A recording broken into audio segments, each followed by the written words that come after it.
দ্রুতগতির ট্রেনের সামনে থেকে একটি শিশুকে গরু বাঁচিয়েছে এমন একটি ভিডিও সামাজিক যোগাযোগ মাধ্যমে ছড়িয়ে পড়লে ব্যাপক আলোচনার জন্ম দেয়। ভিডিওতে দেখা যায় রেল লাইনের পাশে দাঁড়িয়ে থাকা একটি শিশুর দিকে দ্রুতগতির একটি ট্রেন এগিয়ে আসছে। ঠিক সেই মুহূর্তেই একটি গরু এগিয়ে এসে শিশুটিকে সরিয়ে দেয় বলে দৃশ্যটি ভাইরাল হয়। ভিডিওটি এক্সে পোস্ট হওয়ার পর কয়েক মিলিয়নের বেশি ভিউ পায় এবং অনেকেই এটি সত্য ঘটনা ভেবে শেয়ার করতে থাকেন। ক্যাপশনে ভিডিওটি প্রাণীর মানবিকতা হিসেবে উপস্থাপন করা হয়, যা আরও বেশি আবেগ তৈরি করে।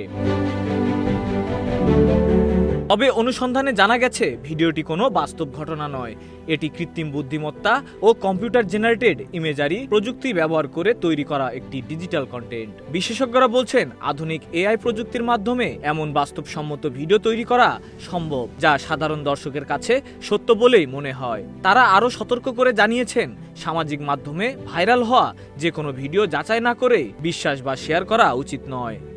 Desk report, news flash 71।